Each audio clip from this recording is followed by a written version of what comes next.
Welcome to Monday Night Live. You guys know what time it is. You know what day it is. 8 o'clock Central Time, 7 o'clock here in the mountains. And as always, we're going to be talking about Texas football, and we're going to be answering your questions. So bring it on. Get your super chats on, and we'll try our best to enliven your experience. Obviously, a lot going on. It feels like we had very little going on for periods of time, and we're all like Ian and I are writing big picture macro articles, and now we got some football to talk about. And I'll tell you what, we had a hell of an entertaining spring game, and I think we learned a lot about this football team. Some very good things, and maybe a couple of holes that we're trying to patch, which will be our next topic as we talk about the portal. So, gentlemen, welcome, and I'm going to put you on the spot. I want to know, what were some of your standouts from the spring game, whether players, schemes, anything else? Talk to me. Go for it, Ian. I mean, Arch Manning, we're in dangerous territory of this just being overhyped and oversold, because we all know Quinn Ewers is going to play unless he gets injured. We all know he's going to play really well because that's what he's done up till now. And Sark and him are going to be all the better, paired up and in sync. So it's so tough because Arch was so much better in the spring game than, most of the quarterbacks we've watched for the last decade and a half at Texas. So it really stands out. But in a related note, the receivers also really stood out, and that'll translate with Quinn, or it would translate with Trey Owens probably to some extent. Ryan Wingo was pretty breathtakingly athletic. Bond looked good. Jonte Cook, who we keep hearing about, and we all knew he was going to be really good, but in some ways he was one of the more impressive guys to my eyes. And there's a bunch of guys that are on this team that are young and up and coming that are really putting it together. Leongo Lafau, Anthony Hill looked very comfortable at linebacker. That's a really good thing to see, even though we've heard it. We haven't had a lot of doubts. I'll save a few for Eric. Eric, what do you think? Team speed stood out to me, especially watching the wide receivers. I fixated on the coverages quite a bit, and so when you do that, you're obviously going to see the receivers. It was funny. I watched the Wingo one go by Kobe, and I'm like, oh, Kobe's doing well. He's no, he was with them until he wasn't. It was, Wingo just hit another gear, and the ball just was feathered out to him, and the speed really stood out. Bond's a blazer, obviously. Matthew Golden, I was happy to see him get some touches. Jonte Cook is not even known for his speed, but he'd be one of the faster guys at most schools. DeAndre Moore, it didn't help the matters that he was it was a blown coverage, but we obviously know he's fast. So I think team speed really stood out. But guys, I just got off the phone with a source because I wanted to see some of the things that were that stood out as outliers that that weren't necessarily availed throughout spring ball, and then where they kind of deviated from the narratives that we were hearing about. And so they said, that the defense held its own against the offense more often than not throughout spring. You would not come to that conclusion after watching them on Saturday, but they were very, very vanilla with their coverages. I think PK had about 3 calls available to him, and Sark had about 200. But there's some outliers there, and I think Arch was one of them as well. Quinn had the better spring, top to bottom. But now, obviously, all we're talking about is Arch, which, I get caught up in it too, because, as Paul laid out, the traits are on display. It wasn't that he was just completing passes. It was how he was doing, the quickness, the way his body is synced together really stood out. Yeah, for those of you who are interested in a more in-depth dive on that, I wrote a specific piece on Inside Texas, still sitting there now, dissecting Arch Manning and talking about his mechanics. And I'll just say that Arch has considerably improved from last year. And as someone just mentioned in the chat, Arch Manning can hit his free throws. There's some schemes and some routes that Steve Sarkisian will make available to his quarterback. And the key is to hit that shot. And they're not layups, but they are free throws because they're coming and you can practice it. And if you're duplicable and replicable in what you do and you got some skill, you're going to sink those free throws and make us good. Quinn, obviously, started rough. I mean, it didn't start easy for him. Batted ball. Alfred Collins gets the big man touchdown off courtesy of Ethan Burke. But, Ian mentioned Jonte Cook. not getting in the end zone. It seemed like every wide receiver flashed. But if you go back and rewatch, which I did, Jonte played really well. Yep. And that sideline catch was even better than I thought it was. And I thought it was really impressive when I watched it live because Manny Muhammad had flawless coverage. An amazing throw by Quinn, by the way. Yeah. His mechanics on that were flawless. So, look, Quinn didn't play a lot of series for a reason. He's the starter. And I'm really glad we got to see both Trey Owens and Arch Manning. Guys, was there anything from a big picture standpoint? I know we talked about the vanilla nature of the schemes. Was there anything that you saw that, ooh, wow, there's a component now to our offense or our defense we didn't have before? And I might point you to some of the guys lining up on the edge for the Texas Longhorns defense. Colton Vasek, Colin Simmons, even Baron Sorrell, who we thought was not going to play. I think he got excited on game day and demanded to go in the game for a couple of series. So talk to me about the edges, gentlemen. Ian, I'll throw it to you first. Simmons looks pretty good. That 5-star guy that was highly touted out of Duncanville. He looks pretty good. He's so big, so fast. He just has one of those. I mean, he's destined for the NFL, right? His body is just built to be molded into that of a star NFL player. So it's just a matter of time. But it's going to be maybe a little tricky to get him on the field this year. We didn't even see Trey Moore, who's gotten rave reviews all spring. Colton Vasek was really good. He was really good against the run. He was blowing by people in the pass rush. Burke and Sorrell are good. They're both improving. Like Burke has so much more upside left than what he got into last year in his second year in the program and first year getting real minutes. So, I mean, they have a legitimate 2 deep. And then I think next year they'll have a nationally elite 2 deep at that position. Eric, what do you think? Edge was going to be what I mentioned as well. Colton Vasek, we've heard about his promise. He's just had trouble staying healthy, but throughout spring he got progressively better, knocking off a lot of rust after, he didn't even suit out for much of last year while he was getting back to health. Seeing him out there, we've seen him the first day of practice when they let us go up there for a media availability. You could say, oh man, this guy does look a little different. Quick, strong, technically sound, kind of ahead of the curve for where he should be after missing so much time and still being relatively young too. So I think they found gold with him. That was a huge flip from OU in real time. I think it looks even bigger now. But edge, they're going to be more dynamic as far as pass rushing goes, which is going to help out the corners quite a bit.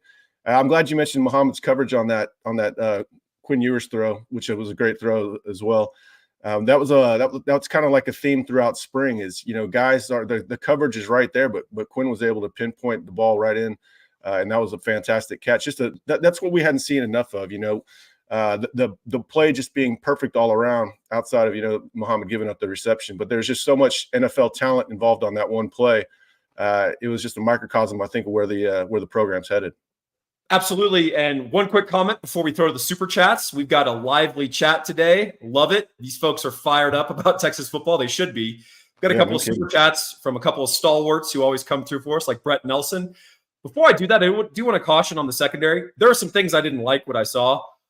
Keep in mind, Andrew Makuba played very limited snaps.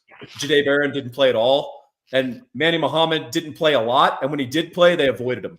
So something to keep in mind. I think those are going to be 3 of the stalwarts in our secondary, and there are times when effectively they weren't out on the field. So keep that in mind when you're evaluating those guys. Brett Nelson, as always, coming through for the super chat. Love it, Brett. Would Quinn, I love this hypothetical, would Quinn supplant Colt as the second best quarterback ever with a natty this year? Over Bobby Lane? I'm just kidding. I know he's talking about VY. I just have to see how the year unfolds. You would think that they would definitely be in the conversation with all these weapons in place. I don't think they're going to win a national championship based on the strength of their defense necessarily. It'd have to be a total team effort. I don't know. I just need to see the way it would unfold. I think we all know Colt should have had one. Colt maybe should have had 2. And so there's some context that Quinn's going to have to overcome even if he does win a national championship. Colt, I mean, Ewers has a lot more talent around him on offense. Colt, maybe not on defense, though. So it's kind of a tough call. I think if Ewers won a national championship in the playoff format, an expanded playoff with this team, he would probably jump him. I don't. Yeah, I guess the hypothetical partly we're indulging. If we're winning the national title, as Eric said, Quinn Ewers is going to throw down an amazing season. Yeah, he's going to. We're not going to do it with him game managing all year, right? Yeah. That's not how it's going to go down. He's throwing for 4,200 yards and 40 touchdowns. I mean, that's what we're talking about. And so, man, I have a great fondness for Colt McCoy. I think he's weirdly almost underappreciated by some Longhorn fans for how good and durable and consistent he was. Boy, national title trumps a lot. Means a lot. Can I throw this out there and y'all can call me crazy? Sure. I think if you were going to pick a quarterback out of the past to put on a given Texas team now to win, I take Colt over VY every time. But I put VY higher on the great list.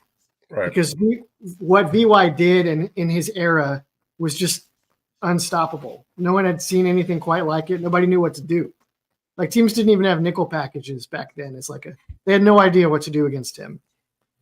Nowadays, if you inserted him in a modern offense, he would be less effective than if you did the same with Colt McCoy, I think.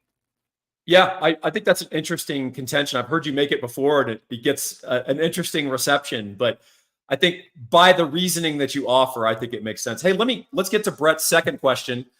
Can we expect Texas to be minimum top 3 recruiting classes moving forward with our momentum and with Saban retiring? I'll actually take a crack at this before I throw this to Eric, even though he may have greater insight.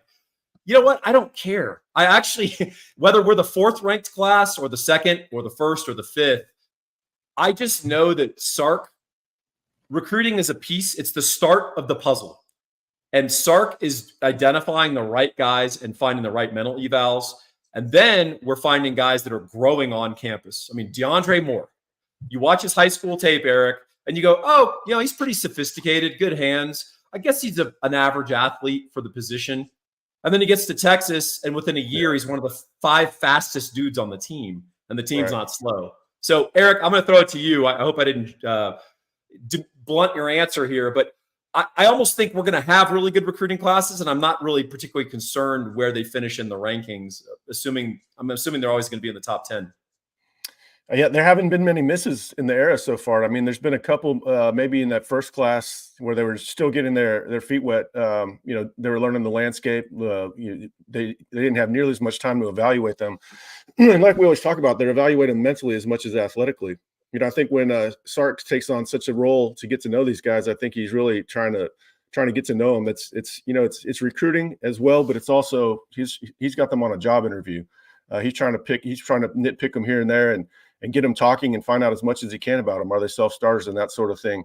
I'll take a top 5 class or a top 7 class that's not full of washouts. Like A&M had with their 2022 class. I think they built that class the wrong way. When they went off, they were stargazing entirely. Stargazing can get you in trouble. You're going to take some questionable evaluations if you do that. One thing that could hurt them is, a lot of the defensive linemen are highly rated. They haven't really landed a ton of those guys. Obviously, the Colin Simmons is hopefully the start of more of that. But they've tended to average a little bit lower than what we do expect for a Georgia or Alabama has recently. So that's going to hurt them. And a lot of those times you've got to go to the deep South to get them, which makes it a lot harder on Texas being so far away. Yep. Hey, we've got another super chat. Go ahead, Ian. I think the answer is no because of the big humans aspect. Because Sark and Fly and PK, they put such a premium on having lots of big guys in their class that they know they can't get from the portal later on, that they end up with enough 3 stars that are like the right body types that they believe in, that's going to keep the class from matching those other top teams consistently. Ian Boyd, what a fine lead-in for this next super chat. Bring it up. From Daniel Kinnaman. Daniel, thank you very much. We appreciate it. And as you guys know, we'll try to answer all your questions, but if you super chat, you will always be prioritized. With all the focus on big humans since Sark arrived, how come there's this large deficiency after 4 years of recruiting? Just a number of misses? I think Daniel was referring to interior defensive line there, not offensive line. Eric, I'll throw it to you. Bo Davis was an overrated recruiter. That's kind of the bottom line of it. They had a questionable approach early on. I think they went for smaller bodies to begin with. The first class 2022s, all those guys are fairly small by defensive tackle standards. Then 2023, they went with Sadir Mitchell and then missed on a handful of other guys. And then they backed off of a number of guys in that class as well that they deemed too small. That's when that's kind of when they switched their approach and started going for more size. And then last year was, there was some bad luck involved. Obviously, DeAndre Robinson wanted out of his he used the Bo Davis departure to LSU as an excuse to get out, which, that's fine. Whatever. I understand your relationship is important. But yeah, Bo Davis just was not – he kind of became this cult figure because of the Iowa State the bus tirade. But, there was a lot of context that informs us that he was not the greatest recruiter. But now it's funny. He's quite motivated and working on some of these guys he's had a relationship with, like Zion Williams. I do think Texas is making up ground there. But they have to go big. They're very fortunate that they're one of the few schools that can supplement through the portal as far as defensive tackles go. They're still trying to do that. They got one today. They'll try to get more. They're on narrow margins, though. They've got to make sure they hit another portal guy, that hopefully a multi-year guy as well, because they're going to lose a lot after this year. Every year that room diminishes just a little bit more. Hey, you guys are segueing and leading into the next topic beautifully. It's like we got a script here. Let's talk about the portal. Texas landed big Bill Norton, the defensive tackle, the interior defensive lineman from Arizona. He is both a nose tackle, but also a guy, I think you could play him at 3 or 2 if you want to just sort of play the run on that strong side, right? And just stuff it down, try to invite a double team and create a little car crash. Bill Norton is a 6-year player, so very mature. He's you'll see him listed in some places at 285. He's about 40 pounds north of that right now. And if you watch his tape and his film, and Ian, I know you have done that. He only started 1 year. He was originally a Georgia signee. He was actually a fairly ballyhooed prospect. Left Georgia, went to Arizona, sat there for a while, started last year. And if you look at PFF grades, played credibly. The little tape I've seen, and I'd like to hear your thoughts since I know you dived in deeper, good against the run, big body, hard to move backwards, negligible pass rusher. What do you think? That. You summed it up pretty well. The nature of Texas's scheme is actually really beneficial for filling in interior defensive linemen in the portal, because they can use the blitz or these edges that are well positioned to rush the passer.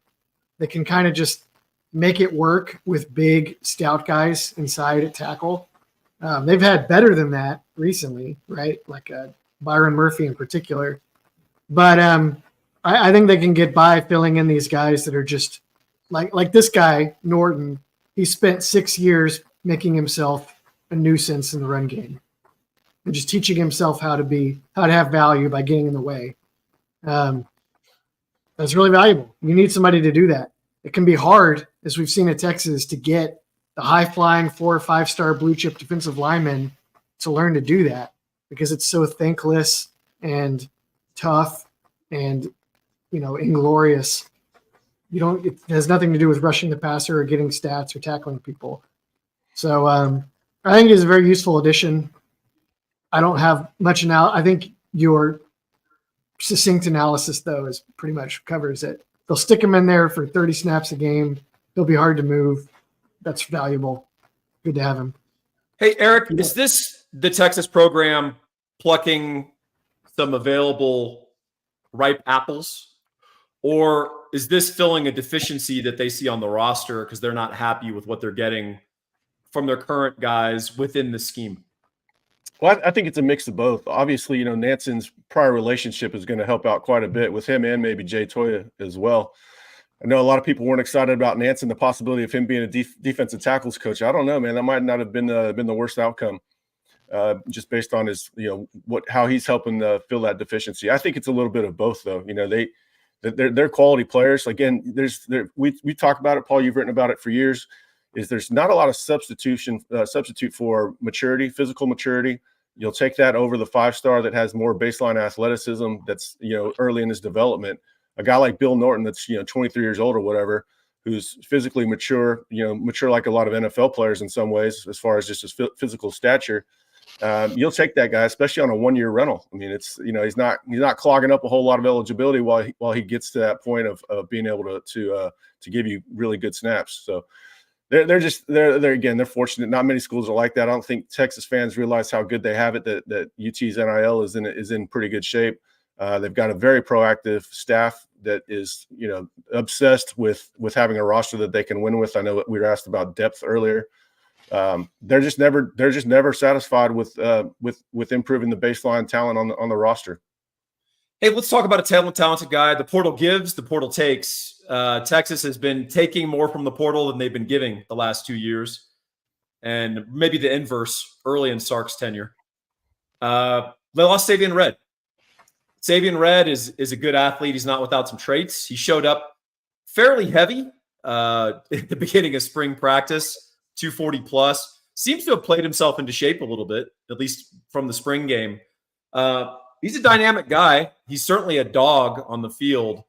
I'm not going to say is he going to be missed, but do we have enough in the running back room to replace him? And is there anything that he offers that we don't have the ability to replace? He had a really versatile skill set. He ran with power, but he also had soft hands. He was pretty elusive in open space despite his size. Ran very hard. He was the hardest running back on the roster to tackle one-on-one. As far as if you do an Oklahoma drill and you got to square them up, not many people were too eager to do that. But the room is talented top to bottom. There's no dead space on the roster really, but in that room in particular, all those guys have. I think all of them, including Trey Wisner, can be 1,000-yard rushers given the right circumstances.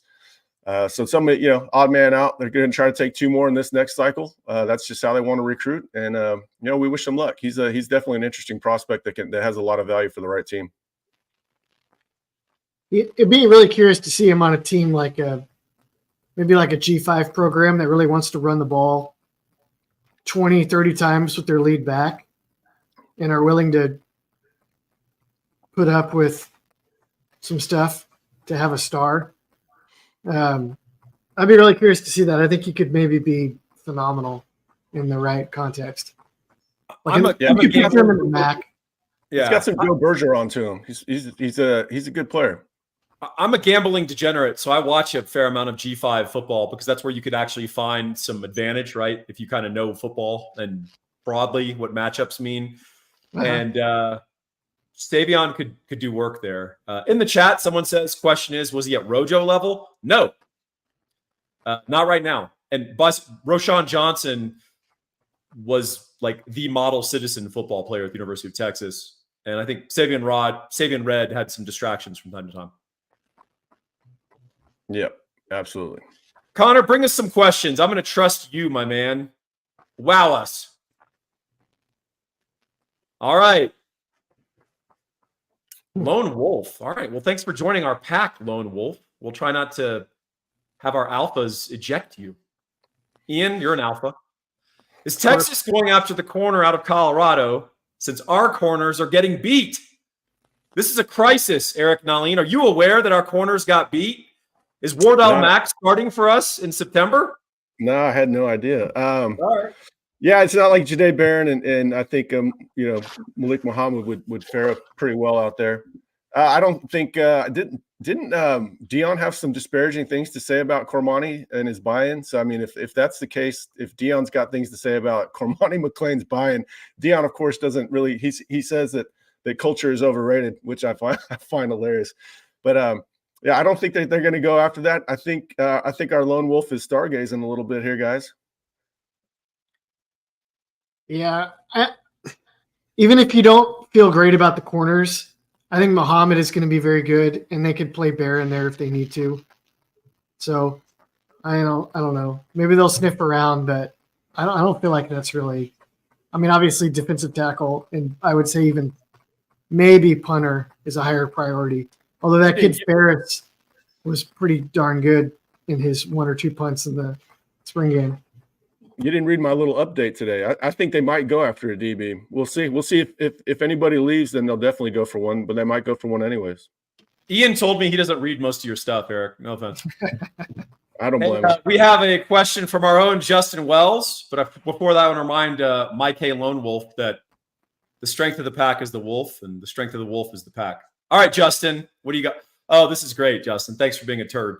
What's David Pierce's future at Texas? Could you go into detail who could be his replacement? And if Arch Manning should start, and is Texas good, and is Pettyjohn on commit watch? And all right, I feel like he's setting us up. We're not going to touch some of these. David Pierce's future at Texas. I do a podcast, the Everyone Gets a Trophy podcast, with a very good former Texas Longhorn pitcher. And he is always very optimistic about Texas baseball, and he loves it dearly. But I think there are some concerns, I think. And I think they're well justified with Pierce, not only from this season, but also from a leading indicator standpoint. And I know that's something Eric and I talk about a lot. Your leading indicators matter a lot more than your lagging indicators. And, we'll see about that. Arch Manning, you should start. And Pettyjohn, we're going to skip the Arch Manning part. Pettyjohn, commit watch. What do you think, Eric? We getting this guy? Oh, they're getting him. I just don't know when. And I don't care when. I need something to cover in July. But they've been in great shape for Pettyjohn going back to last calendar year. I think Johnny Nance's done a great job picking up where Jeff Choate left off. The kid, I think, profiles to UT in a lot of ways. He's bought in with some of those fellow DFW prospects that are looking pretty good for Texas. So I think the writing's been on the wall for that one for a while. And, we just you guys will sweat it out. I feel pretty good about it. All right. Santiago Agudelo. What do you guys think is a good number of receptions for each receiver? Hey, man, I have no clarity after what I saw in that spring game. We have a lot of wide receivers who can ball. We were really debating in the offseason before the real football started, and we had substantive stuff to talk about. We were thinking, we know Sark's predilection is pick his three. They get all the reps. They eat all game, right? But then we were kind of looking at the depth and saying, this might be the year Sark has got to play 5 or 6. And here's my thought, and you guys critique this. I think he's going to play 6. I think he is going to let their willingness to block and their knowledge of the playbook prune the playing time through September. I'm interested in what you guys think. I mean, that would make a lot of sense, right? Give Wingo a chance. And if an older guy doesn't want to block, then hey, we got Wingo, hopefully Wingo throws body around too. I've asked about that. Wingo throws body around. Bond is a little bit, he came from whoever taught A.D. Mitchell how to block must have taught Isaiah Bond. But they'll tighten that up. They'll get it right. Jonte Cook will block. So, I think Wingo, here's a question. Wingo might have the highest draftable upside outside of the quarterbacks who tend to get overdrafted anyways. Non-quarterback player on the team, I think Wingo has the highest draft upside.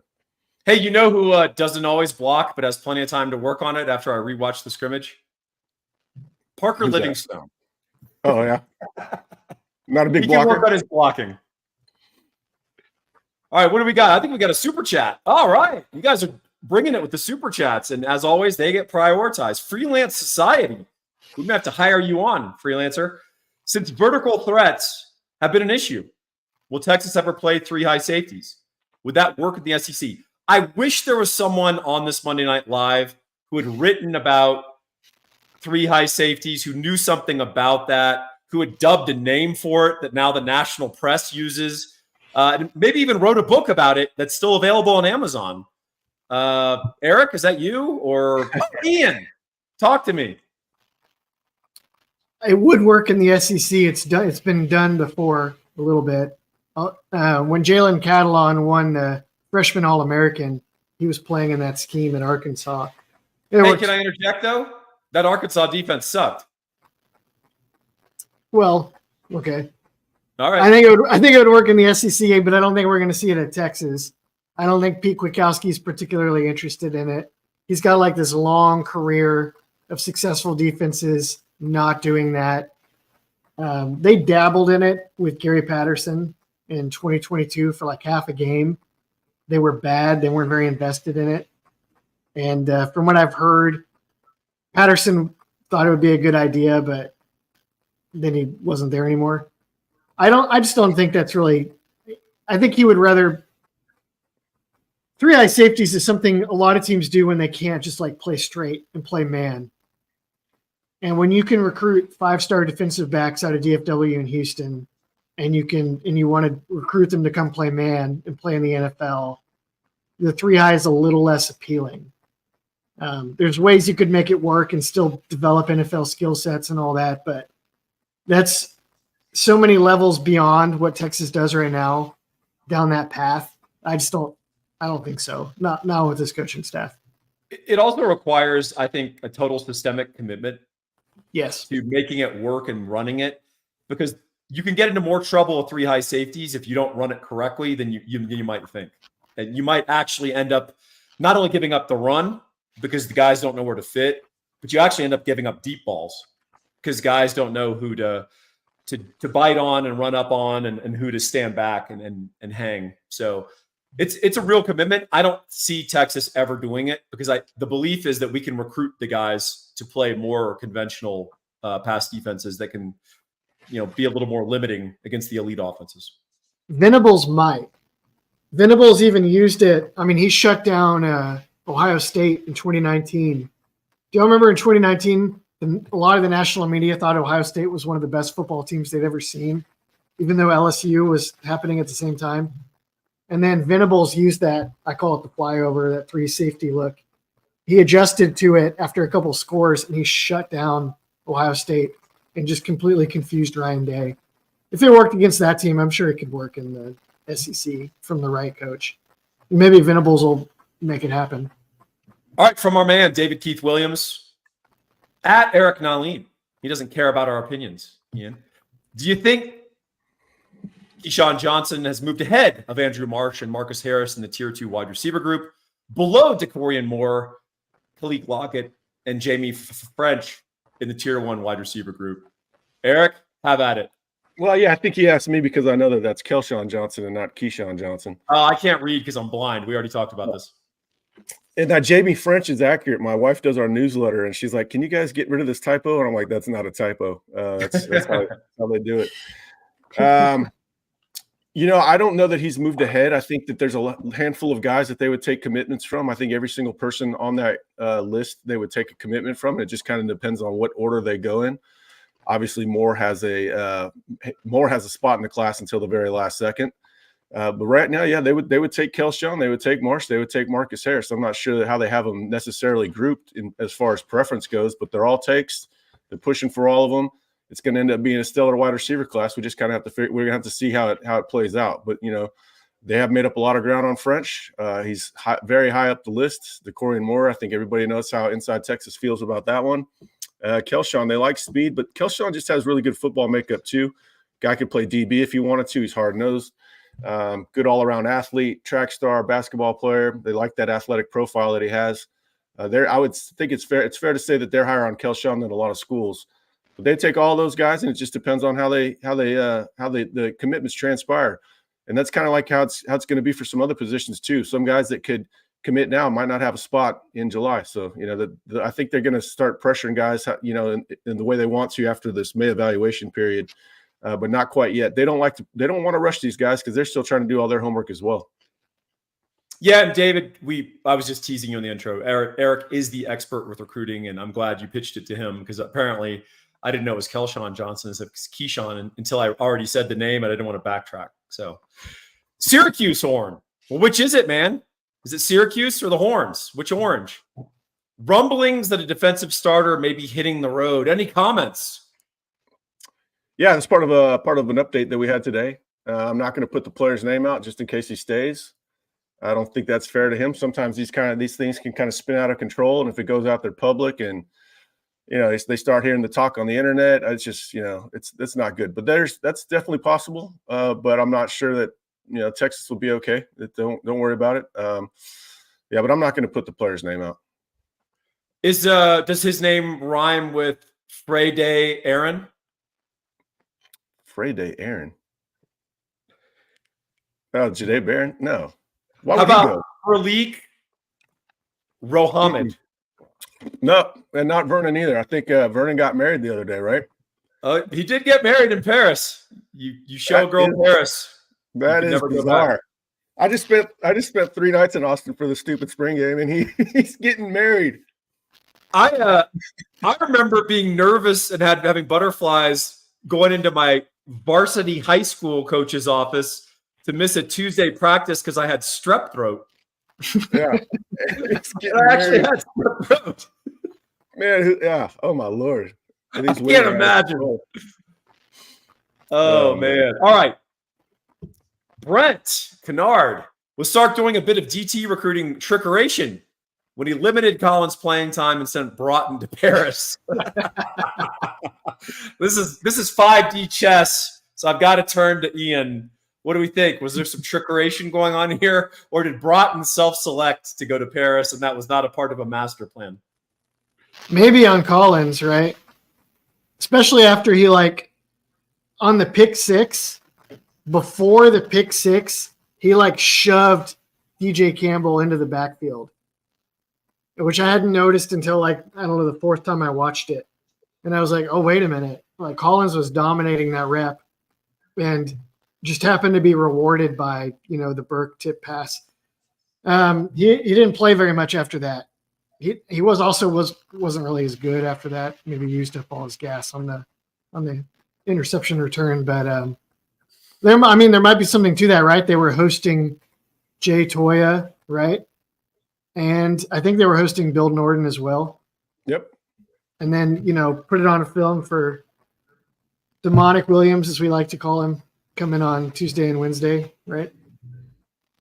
Yeah, Brent, I like the sneakiness, and I think there may be something there with the Alfred Collins thing. Not so sure about Vernon Broughton. I think that was a self-selection on Mr. Broughton's part. And we'll see how that shakes out. Eric, any thoughts, or shall we move on? No, you can move on. All right. Oh, look at another one. Look at David getting all the press. All right. What do you think about Trevor Gooseby? He didn't play great Saturday, but I really think he will be a very good LT. And Kelvin Banks, when Kelvin Banks turns pro, I think he'll be a high NFL draft pick. Thoughts on Gooseby's play? Yeah, my coaching buddy that was at the coaching clinic and saw a lot of the recent practice footage was very high on Gooseby, and we've heard nothing but good things about him. He still lacks some experience. He hasn't played a ton. The edge room is improved, so he's going up against a heightened competition. I'm not worried about him. He's one of the hardest workers on the team, and we know he's got really good overall talent. So that basketball background, that basketball build that goes into offensive lineman build. I'm not worried about him. He's got plenty of time still. Hopefully Kelvin stays healthy. But no, I think he'll be fine. I wouldn't. Again, I don't try to. This is a very small sample size. I put more priority on what I'm hearing behind the scenes over the course of 14 practices rather than what happened in the 15th one. And can I just remind everyone, Kelvin Banks is a unicorn. Yeah, that's what he did as a freshman is not how it's supposed to go down. You're supposed to look like Trevor Gooseby and struggle a little bit, and then grow and learn. And I've like Eric, I've heard nothing but good things about him. Yeah, I remember thinking that counting on Banks to come in and start as a freshman was pretty fanciful, and because it just doesn't happen very often. And Texas hasn't had a lot of guys that end up being that good. Like you see them every couple of years at Georgia or Alabama traditionally, but sure enough, they don't need guys quite that good to be very good at football. Banks is really unique. Sark After Dark asks, do we have enough depth to play 16 games and win? Well, I'll say this, compared to who? Yeah. Right. That's the question for any of this. I would struggle to name two or three other teams in college football with more depth than Texas. What about you, gentlemen? Well, even Georgia isn't super in love with their amount of depth, I think, for a 16-game season. So it's going to be a war of attrition. It's going to require some good fortune. Any team that wins it with that playoff structure is going to require a little bit of luck. But we'll see. I mean, if anybody can do it with the depth they have, it's Texas. Probably one of the best ways to help ourselves is play 15 games, right? Right. Win the SEC, get that bye. Right. Yep. Yep. No doubt. Jeff Mew asks, what's the difference between Lacey and the quarterback from Duncanville? Does one fit Sark's scheme better? Will they offer another QB? Guys, well, interesting question, Eric. What do you think? So this is where it's a little over my pay grade. You're going to trust Sark's read of who processes better. So much of playing quarterback is processing. Me sitting on my couch in Montgomery, Texas, doesn't have the same evaluation of Lacey as Sark does. But Keelan Russell, by all accounts, has high mental aptitude for the position. He's showing a lot of improvement. But one thing, Lacey's field vision really stands out. So you just trust Sark on that. Will it be a 2 quarterback class? They're not recruiting Keelan Russell just to get to Corian Moore. So that means that they're either waiting to see what KJ does, if he stays true to his commitment. I tend to think if he has his official visit to Texas in June and stays committed through that they'll be okay. But they might just be playing defense and doing their due diligence in case they need to. But also, they're going to only have three quarterbacks on scholarship next year. The Quinn will be gone, and you got Arch, Owens, and Lacey, or maybe not even Lacey. So I don't think it's going to be a 2 quarterback class, but I wouldn't be surprised either way. But I do think it's processing skill that has Lacey, was why Sark pushed for Lacey so early. Can I? Yeah. Go ahead, Ian. Go ahead. Okay. I watched Russell recently because people have been very high on him, I've noticed in the chats. And I remember a few years back, there was another Duncanville quarterback that went to Texas that people were insisting was like a generational game changer guy that didn't really pan out, that I was always skeptical of and really didn't work out at quarterback. So I was a little skeptical again when it was like Keelan Russell, Texas has to get this guy. He's the alpha of alphas. So I watched him recently, and he is not like the other guy. His skill as a passer is really impressive. He made a couple throws that I caught that were pretty eye-opening. So I'm a big guy. I'm a big Lacey guy, but it's a pretty interesting debate. Hey, I'll say this about taking 2 quarterbacks. This era of NIL and the open portal, you can date people. You don't have to marry them. Right. You get 2 bites at the apple. You get to evaluate them on campus in situations that you like, right? And then the guy that doesn't pan moves on, and there's no hard feelings. So we may see that be a model, particularly in the years, as you pointed out, where we have a lighter scholarship room with quarterback. So yeah, just something to think about. These tactics may adjust over time. From Geronimo. All right, 2.0, much better than 1.0. Is Texas serious about getting a DB out of the portal? A little repetitious. We did have an article about that at Inside Texas. Eric, on a scale of seriousness between 5 and 37, what is our current level of seriousness? I would say 24. Okay, give that answer more seriously. If they lose a DB, they'll take a DB, right? But there aren't a ton of really good DBs, and probably they're looking more for a corner than safety. And so we'll just have to see if they lose somebody or not. There's a real chance they do lose somebody. But again, there's not. I think there's a guy from Western Kentucky that looks okay. I haven't really seen a whole lot of corners that jump out, but it's a possibility for sure. The added addition to this does it have anything to do with the DB performance in the spring game? I'd say no. I think it's agnostic to that. What do you think, Ian? I mean, more like the 14 practices beforehand, like you noted earlier. If they take it, like Eric is saying, if they lose a guy, they may want to take him for a guy for that reason, and then it'd be based on the practices more so than what we saw in the spring game, which may or may not have been indicative of what to expect from these guys. So Delano doubted his second question was true, which is good instincts. So why are we suddenly hearing this? For the reasons Eric said. If we lose one, we'll take one. And also, you don't know who's going to go into the portal. We just don't know. And I don't see the portal DB standout right now, but it can happen. So why wouldn't you take a shot at it?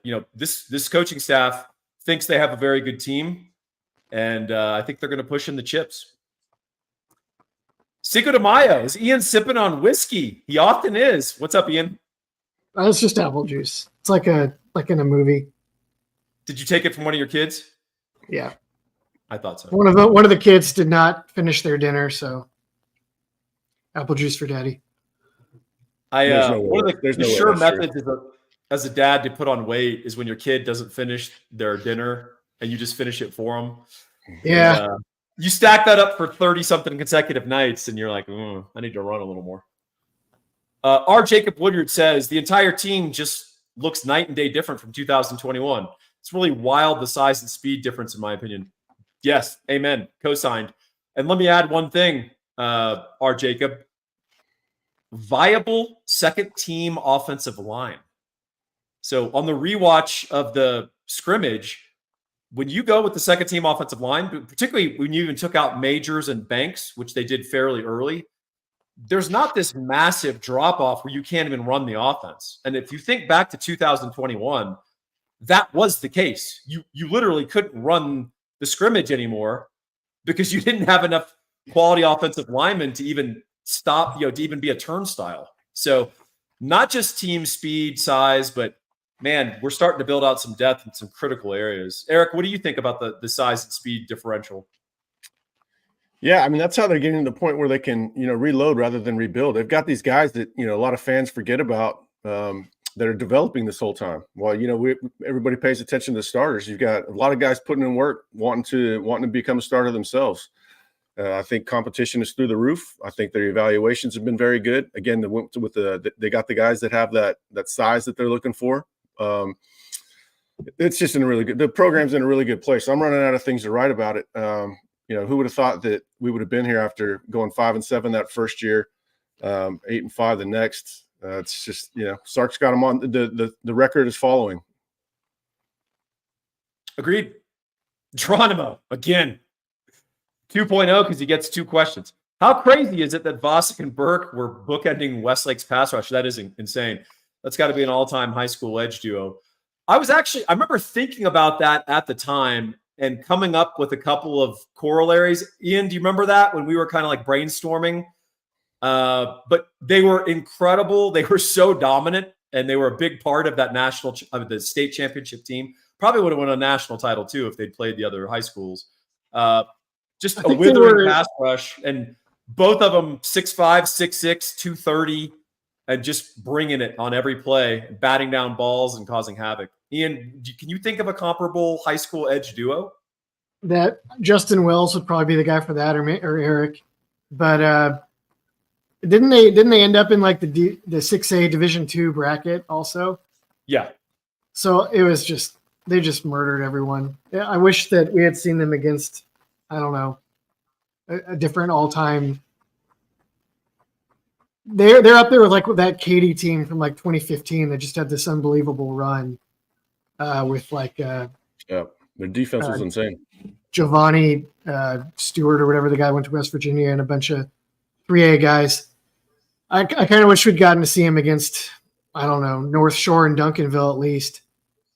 But hey, Eric, the funniest thing about both of those guys that I remember, not anyone on our crew, thank God, and they wouldn't because they know their ball. But I remember reading a couple of other rival services debating whether the super skinny, tall, 6'6", 230 guys were maxed out because they played at Westlake. Yeah. Oh, yeah. That's as lazy as it gets as an evaluator to not even understand the basics of what those guys' bodies were going to turn into. Insane. Well, they think there's those rich kid schools. They think the players are soft. Some of those. Yeah, but watch the players.